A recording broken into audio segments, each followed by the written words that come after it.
Well, hey, Vision, isn't that encouraging? Oh, man, just see God in creation, see his power, his strength, his might. I love how Paul writes in 1 Corinthians, he says that my words were not with power, not with strong and persuasive ways do I communicate. It's not about me. That is, even I'm watching that, I'm saying, God, may it be your words and your power that brings us something that can help us in the grind. Now, whether you're here in person or if you're watching on Facebook Live, let me tell you guys, we got some visionaries in Ireland today. We got them in Virginia. We got them in Georgia and Florida at the beach. I'm intensely jealous because every week I keep saying this and I'm not at the beach. But we'll be at the beach in August at some point. But until then, you visionaries on the beach, Mitchell Lewis, I see you out there. I'm watching you through that camera. And indeed, I'm glad you guys, wherever you're at, you're with us today because we're in part 3 of The Grind. And today I'm going to teach you, and I need your help so you can teach me. Because this series, it hits close to home. We're in week 3 of 4 as we talk about how life sometimes just grinds us down.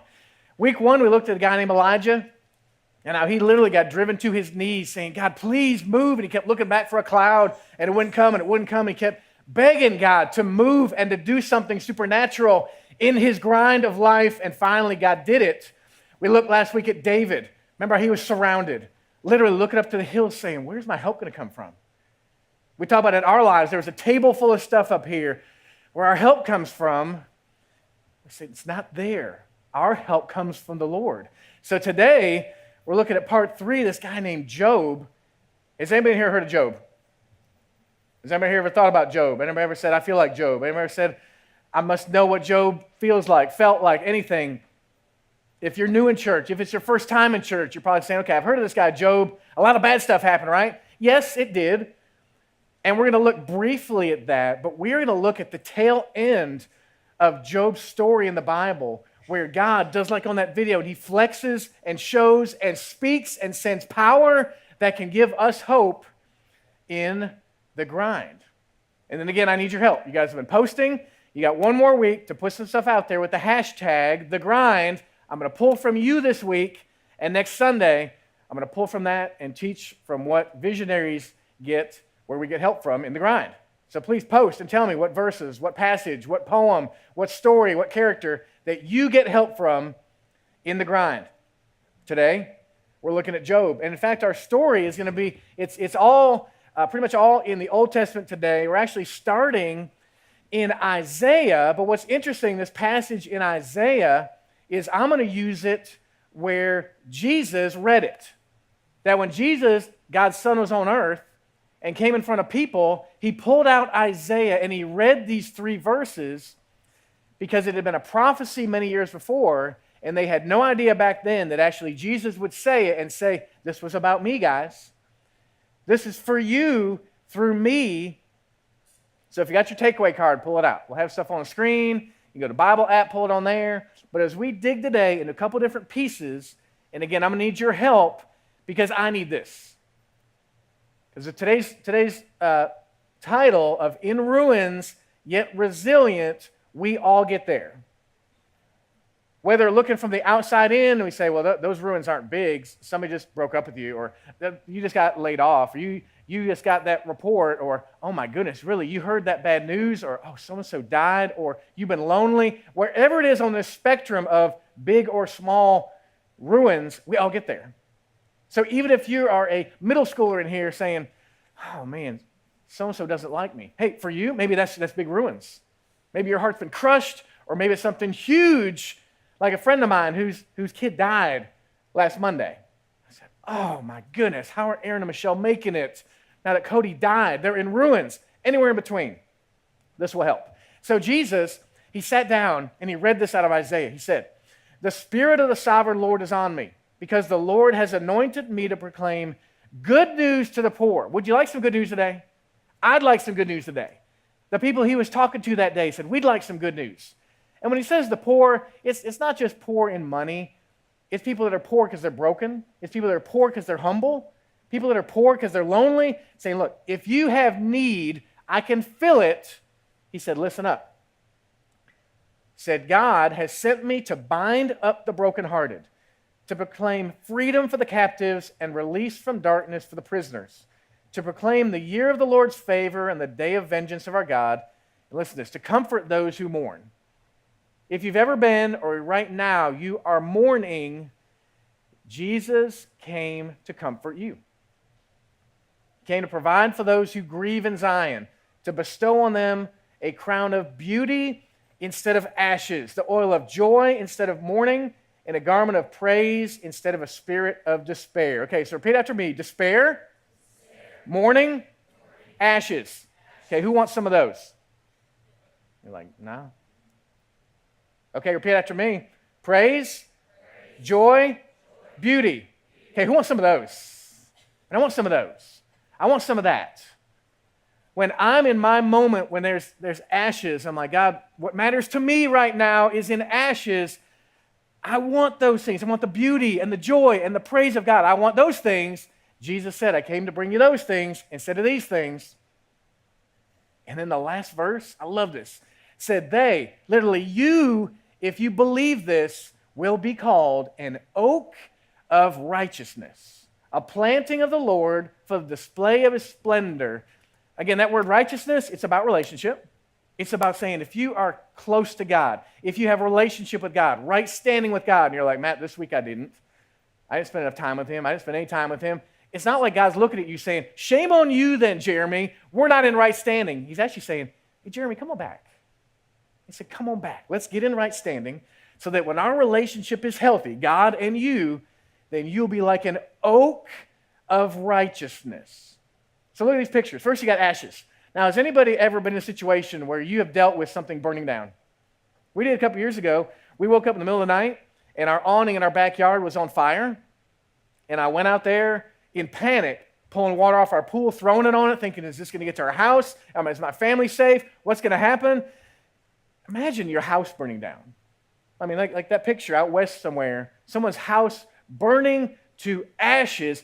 I don't want to be there. I want to be with this next picture. The next picture, the oak of righteousness. I want to be stable and have deep roots and be healthy and strong, and it doesn't come from me, it comes from God. And he says you can go from ashes to being an oak of righteousness in the grind. We can do that. It is possible. That's what I want. So here's how we're going to do it. I got 4 points we're going to go through. We're going to dig into Job a little bit, and at the end of this, I'm going to interview one of our visionaries who has gone from ashes to beauty. She has. So these 4 points, not only am I going to teach them to you, you're going to teach them to me because I need them. So first point, and they're all just 3-word phrases, so they're simple. First one is don't walk alone. So what I'm going to need you to do is when I give you the point then I'm going to say, hey, Matt. You're going to say, hey, Matt. And I'm going to say, don't walk alone. You're going to say, don't walk alone. So literally, it's like I got a room full of counselors. Counseling me. Okay. So, hey, Matt. Don't walk alone. Don't walk alone. Okay, that's good for me to hear. Because there's a lot of times where I'm trying to handle it by myself. Where I'm saying, hey, I can just man up. I can just dig deep for a little more adrenaline, a little more energy. I can dig deeper and do it. I can make it. And yet I have a room full of counselors, teachers saying to me, don't walk alone. And we see it in Ecclesiastes 4. Simple concept, but look what was written here. It says, though one may be overpowered, two can defend themselves. A cord of 3 strands is not quickly broken. Quite simply, God's speaking to us through the word saying, don't walk alone. When you're facing the ashes or you're in fear of the ashes or something's happening in your life in the grind, you say, okay, I'm just gonna isolate myself and deal with this. God says, no, that is totally not the right thing to do. Here at Vision, we're about relationships. We want you to stop by Connection Center and get in groups or get on our website and say, please help me find out about groups or so I can serve and meet people. And this isn't a sales pitch to get connected. This is just God's word saying, be connected. Don't walk alone. Second thing, don't be stupid. See, this is your chance. Hey, Matt, don't be stupid. Man, how could you say that to me? You tell me not to be stupid? Now, look. If you're like me, and you get in those times where kind of life gets a little bit out of whack, and you're like looking at ashes or thinking about ashes or feeling ashes, you need to slow down and not do anything stupid. You don't need to say something stupid. You don't need to go to the bar and do something stupid. You don't need to break up with somebody, do something stupid, or get a divorce and say something stupid. You say, hey, I'm in this moment. I'm just acting and reacting. I'm just going to do this in this moment because I have to. No, you don't. We need patience. We need self-control. Those are fruit of the Spirit. Literally, when God's Spirit lives inside of us, we can have self-control. We can have patience so that in that moment, I'm in despair, or I'm in apathy, I'm just pitiful, saying, I can't do this anymore. I'm going to kill myself. I can't do this anymore. I'm just going to drive, and I don't care if I've been drinking. I'm going to drive. I'm going to do something stupid. And you're like, wait a second. The counselor said, don't be stupid. Like, Matt, that doesn't sound very holy or loving. Yeah, if you love me, and you're talking from Jesus' perspective, Keith's looking at me saying, Matt, don't be stupid. Saying, okay. When I face my ashes, I remember you told me, don't be stupid. Now, the third one is to give God thanks. So, hey, Matt, amen. Give God thanks. Now, if I'm being real, I say, well, sometimes I don't feel like it. I'm feeling apathetic. When I'm feeling like I don't want to do anything. I don't care today. I don't care this week. This year, in fact, I don't care. Or what they said or what they did or the things I wanted to have and it's not happening. I don't want to give God thanks. What am I thankful for? Well, actually, when you look in God's Word, you see a guy like Nehemiah. He said, this day is holy to our Lord, so don't grieve. For the joy of the Lord will be your strength. He's not saying, Matt, your strength is going to be your power. He's not saying, Matt, you can stand on your own two feet because you can make it on your own. He says, no, actually, the joy of the Lord will be your strength. So when I don't feel like giving thanks, but I remember all my counselors here, all my friends said, Matt, give God thanks. In Philippians, Paul, he specifically says, when you want peace beyond what you can understand, it comes from praying, and that praying starts with thanksgiving. And you're like me saying, well, I don't feel like giving thanks. Well, when you don't feel like giving thanks, that's exactly then when you need to force yourself to give thanks. Even as elementary, saying, okay, I'm going to pick 10 things to be thankful for. Okay, God, I'm thankful I'm not in the hospital today. I'm thankful I'm not in jail today. I'm thankful I have a roof over my head today. I'm thankful I have a fridge. List 10 things. Maybe 10 things about his character. Maybe 10 things about people in your life to where you start turning that tide by giving God thanks. You take your focus off the ashes and put it toward the oak. Okay, number four, move your feet. Say, hey, Matt, move your feet. I don't feel like moving my feet. I want to sit on the couch. I want to lay in bed. I don't want to go out today. I don't want to deal with blank today. I don't want to do that. Now, hear me. There's times to rest, and there's times to retreat.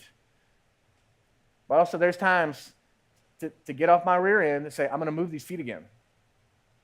Because sometimes I just need to move these feet and get some fresh air.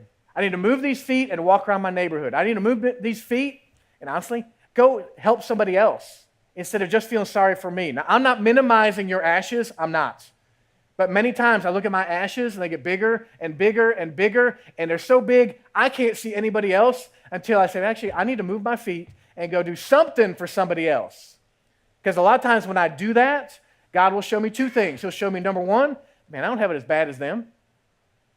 And at number two, I still got something inside me that works. There's something in here of value. There is, if I will move my feet and I'll get going instead of letting myself sit and soak and get worse and worse. You say, Matt, these things are so simple. Well, they really are to say, but they're hard to do when you're staring at your ashes. So how do we get that motivation then to get up and to move our feet, to give God thanks and to not walk alone and not do something stupid? What I do is I lean on people I see in God's Word that did it. This guy Job. This guy Job, who I'm guessing he went through more than any of us will ever go through. Early in his story, you see, he's having family members die. He's having livestock die. He's having stuff torn down, houses, buildings. So much of what he valued was taken away, and his health is taken away. He's got all these boils and stuff on his body. It's terrible. It's so bad, he's right on the edge of saying it's not worth it anymore. It's not worth living anymore. People are giving him counsel, say, man, just curse God. Man, just curse him. Or, man, Job, you did something wrong. Surely you deserve this. And Job's like, should I just kind of spiral down? Or should I truly give God thanks? should I truly move my feet and keep moving forward? Let's see some of his story. In Job 38, I love this because Job has gone through, as you can tell, 37 chapters of, I guess, despair, of ruins, if you want to call it. Crying out to God, saying, God, when's the help coming? When is something changing? I'm trying to give you thanks. And then God speaks to him. And you say, well, Matt, God's not going to speak to me. Yes, he will. Maybe not at certain decibels, but maybe in here and in here. He will speak to you in the grind.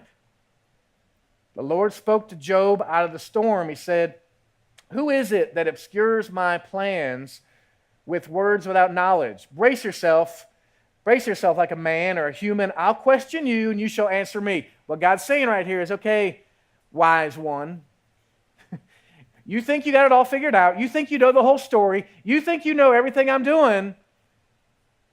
But let me show you where wisdom came from. Let me show you what true wisdom and power is. Let's take a look. He says, where were you when I laid the earth's foundations? Tell me if you understand. Hey, who marked off its dimensions? Surely you know. Who stretched a measuring line across it? Or on what were its footings set? Or who laid its cornerstone while the morning stars sang together and all the angels shouted for joy? You understand, when God does stuff, angels shout for joy. When God works in creation or does things in people's lives, he shouts for joy. The angels shout for joy. Just, if we're being real here, the angels don't shout for joy for us except for one time. One time. Look at this picture. Last week, we baptized 4 people, including Chloe. When Chloe Cherry accepted Christ, the angels shouted for joy. Me too. When I accepted Christ, the angels shouted for joy. Daily, the angels don't shout for joy about me. The things God does, the angels shout for joy. I could find something in that. I can find some hope in that can get me shouting for joy. Continue, said, okay, God goes, who shut up the sea behind doors when it burst forth from the womb? When I made the clouds its garment and wrapped it in thick darkness? When I fixed limits for it and set its doors and bars in place? Now, this is pretty cool. For anybody watching on Facebook Live at the beach right now, this is all you. Okay? God says, this far you may come and no farther. Here is where your proud ways halt. In fact, I love this one so much that my wife, and now she gets embarrassed, she made me a painting of this verse. I love this painting. Here is where your proud waves halt. Nobody else tells the waves where to halt. Nobody else tells them to come in or go out or get bigger or smaller. Now, I've been tossed by some waves. I have drunk some waves, been on that boogie board, and I've eaten some sand in some waves. And I thank God for the waves, because God is the one who says, here is where you halt. I created you. He reminds Job of that in this moment. Continues. He says, Job, have you ever given orders to the morning? You ever shown the dawn its place, that it might take the earth by the edges and shake the wicked out of it? The earth takes shape like clay under a seal. Its features stand out like those of a garment. You understand, when you see mountains, that's not evolution. That's not a big bang. That's the hand of the Creator, the one who created you, the one who still has got you in his hands. That's what he created, like clay underneath a seal. He says, have you comprehended the vast expanses of the earth? Tell me if you know all this. Have you entered the storehouses of the snow, or seen the storehouses of the hail, which I reserve for times of trouble, for days of war and battle? What is the way to the place where the lightning is dispersed, or the place where the east winds are scattered over the earth? Okay, who likes snow? Who likes snow? Okay, I moved from Michigan because I don't like snow. Right, I'm okay with it maybe for 24 hours if our power doesn't go out. But in general, I am amazed by snow. That when snow comes down, and so I hear that no two snowflakes are the same, and snow comes down, and it makes big old piles, it makes snowballs, it makes snowmen, it makes slush and all kinds of stuff. And God, he's not amazed by it. He's like, poof, I just made it. I did that. When you see snow, he said, you know that I'm in charge. Says, look up in the sky. Can you bind the chains of the Pleiades? Can you loosen Orion's belt? And he's talking about constellations here, if you hadn't had that yet in school, or if you were sleeping that day in high school. Right, Chris? No, just kidding. Can you bring forth the constellations in their seasons, or lead out the bear with its cubs? Do you know the laws of the heavens? Can you set up God's dominion over the earth? Yeah, we talk often in here about stars and about the vastness of creation and how far it goes, way beyond what we can see, what we can measure. And a lot of times, don't you feel like, you're just like so teeny tiny. Literally, this week, as I was praying about this and walking and talking with God, I'm like, God, I'm one of, 7 billion people on this planet? Do you care? Really, if I'm feeling apathetic or I'm feeling like my pile of ashes are so big, do you care? Do you know? Do you want to matter to me? And he says, absolutely. Each of those stars I put in place, man, they're just stars. He said, but you are my prized creation. I want to be so close to you that in the grind, I'm right there with you. You matter so much more than what it's out there in creation. He says, do you know when the mountain goats give birth? Do you watch when the doe bears her fawn? Do you count the months till they bear? Do you know the time they give birth? Well, we had a little guy. He was born early this year. This little guy, Theodore, we were surprised. God was not surprised that this little guy, he came way early, and God said, I know when he's going to be born. And the reality is God knows when he's going to die. And God knows everything in between for little Theodore. Right, Danielle? This precious little baby. And God says, I got him. He says to David and Samantha's parents, I've got him. I know these things. Do you give the horse its strength or close its neck with a flowing mane? You make it leap like a locust, striking terror with its proud snorting, its paws fiercely, rejoicing in its strength, and charges in the fray. It's like God, for 2-3 chapters in a row, just keeps almost pummeling Job with this information, this testimony of God's greatness. It says, does the hawk take flight by your wisdom and spread its wings toward the south? Does the eagle soar at your command and build its nest on high? Now, it kind of turns and God says, okay, will the one who contends with the Almighty, will you correct me in this? Remember he said, surely you got it figured out. Surely in your grind, you got it all figured out. You know what's wrong. You know what I should do differently, God says. And God actually says, Job, what do you think? Let him who accuses God answer him. And Job, he answered the Lord. And in this answering, Teresa, if you pull up the slide that I missed, that I originally had later because I think it fits right now. For 2 weeks, we've been talking about this, about getting down into a posture that we're calling the posture of possibility. Not the posture of being embarrassed or vulnerability or why am I on my knees on a stage in front of people? Because I believe that there's something in this posture that Job, after he's been listening to God and hearing God, and kind of backing away and saying, oh my goodness, he can't even sit there. He's like, God, I gotta get down low here because it's impossible in my own power. But when I come into this posture, Job says, I have nothing. You've got it all. And we look at Job, and he says, I'm unworthy, God. How can I reply to you? This is you in your grind. This is you when it looks so big and overwhelming that you want to give up, you want to do whatever. No, you stop and you say, God, I am unworthy. How can I reply to you? I put my hand over my mouth. Then the Lord spoke to Job out of the storm, and he said, brace yourself. Like a man, a person, a human, brace yourself. I'll question you, and you'll answer me.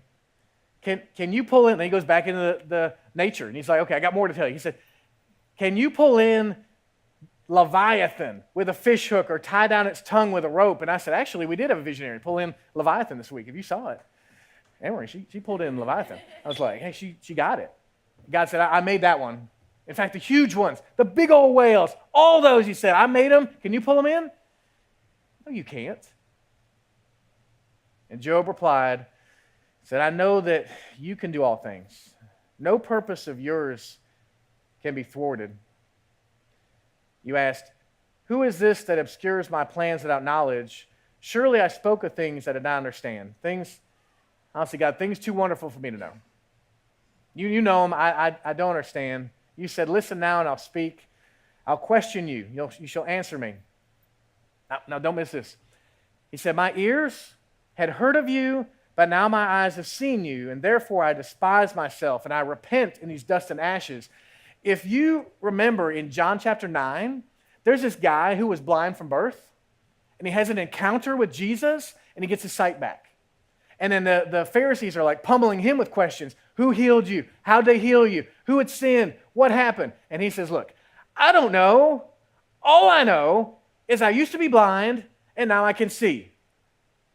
And God is the one who is the catalyst. So right here, Job is also saying, God, I'd heard of you. I thought I'd seen you. Man, today it's all changing. This grind that has threatened to wear me out, I can make it through it now because now I have actually seen you. I can really comprehend more about you. And it finishes up where it says, after Job had prayed for his friends, the Lord restored his fortunes, gave him twice as much as he had before. The Lord blessed the latter part of Job's life more than the former. Now don't miss this. God isn't going to double your bank account and give you a bigger house and give you a place at the beach. Those things may happen, and it's okay if they happen, but it's not saying here that when you come out of the grind and you rise from the ashes, all those financial things will happen. I'm not saying that. But when you talk about prospering in life, remember week 1, we talked about Jesus saying you can have life abundantly. God's saying you can have it abundantly.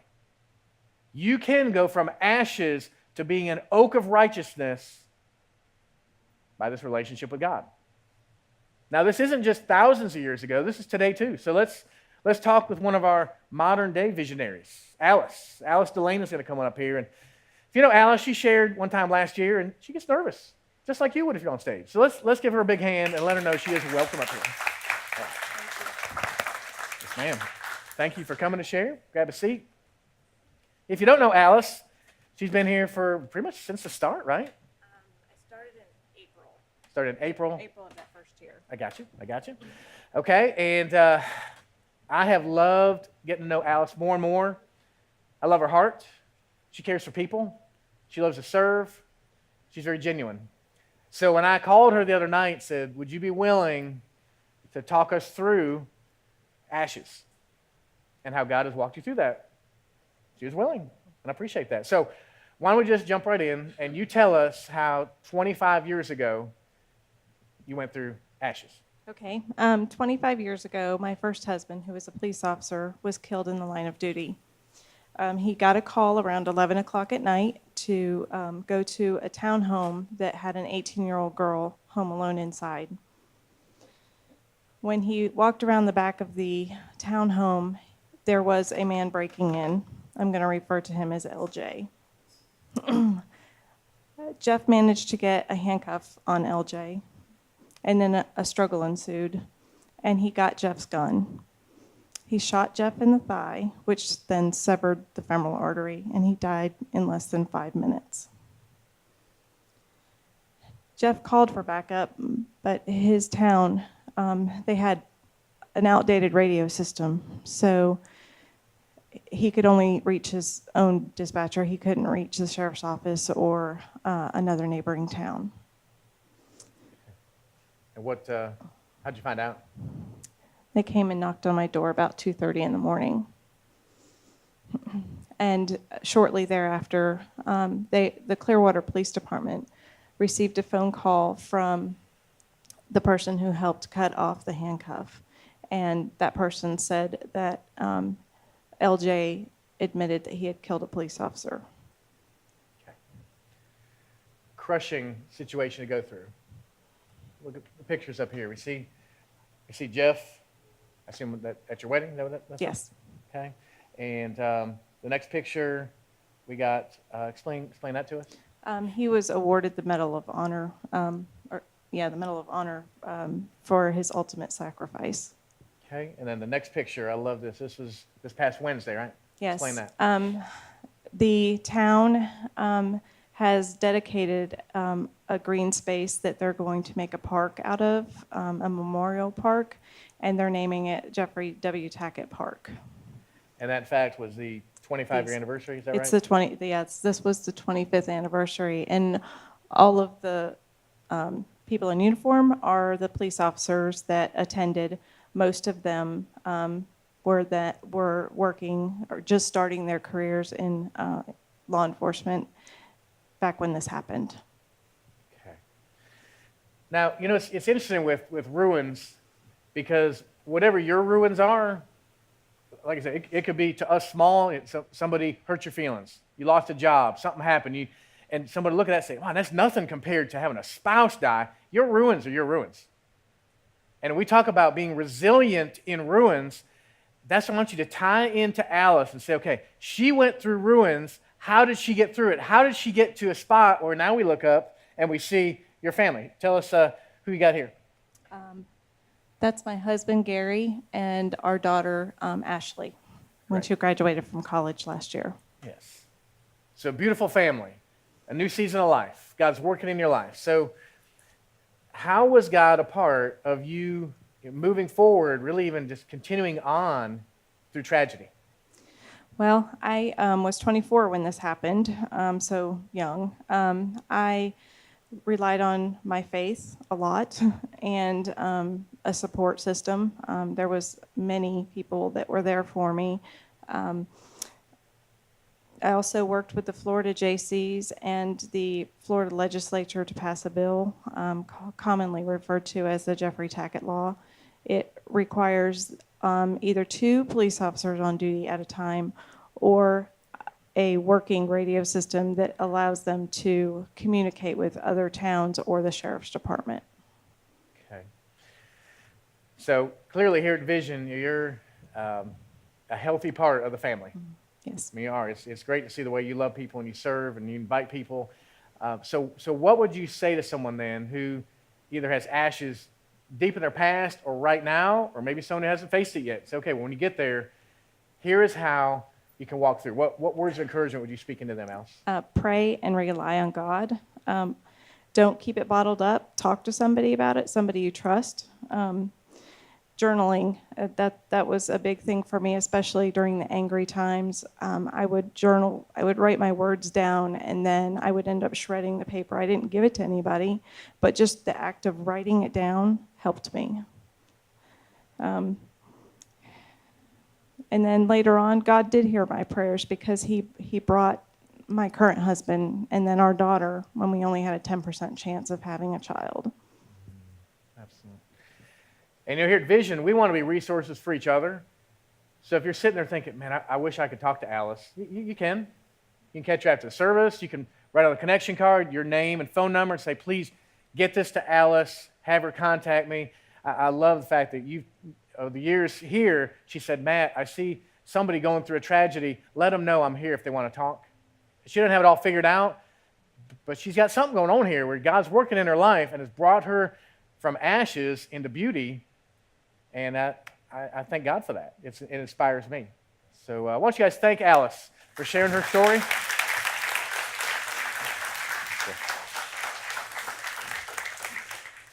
And in fact, Alice is so gracious to work with us on this. She's flying today out of town. She can't even be here for the second service. So we're taking the recording of that. We're going to show that during the second service. And I totally believe, especially if you're watching on Facebook Live and you saw that and heard that and you need help, comment on there. Our team will note it and we'll reach out to you to get you help connected with her, get it connected with our church, get you somebody like Sandra to sit next to you, put your arm around you and say, we're in this together. And what I believe is that Alice has had many moments where she got down into that posture of possibility. Whether you get there and you're yelling at God, whether you get there and you're crying to God, whether you get there and you can't even say anything, but there is something so symbolic about the humility of getting low, and God looks and He says, okay, I can work in that. I can help you in that. Don't let that grind take you out. Don't you think your ashes are going to have to end that story for you. Because in those ruins you're in, you can be resilient. We want to help you in that. Let's be resilient together. All right? Let's pray.